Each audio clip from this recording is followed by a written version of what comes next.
Hi, I'm Heidi Ivany, and this is your news in 2.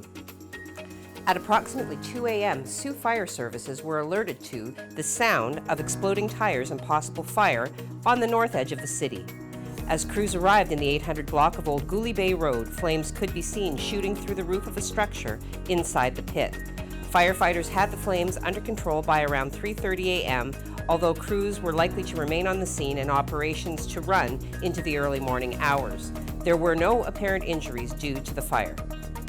Ontario Premier Doug Ford has announced his new 30-person cabinet, including Sylvia Jones as Deputy Premier and Health Minister. Many of the cabinet ministers remain in the same portfolios they held during Ford's last government. There are some new faces in cabinet, including Ford's nephew, Michael Ford, who is named Minister of Citizenship and Multiculturalism. And now this. When it comes to peace of mind, think KC Security Services, a locally owned and operated security service, voted the best security company in Sault Ste. Marie. We specialize in mobile patrols and alarm responses. At KC Security, we also offer stationary guard services for commercial and residential properties, events, and more. Available 24 hours per day, 365 days a year. KC Security Services, where peace of mind is a matter of choice, your one-stop shop for all your security needs.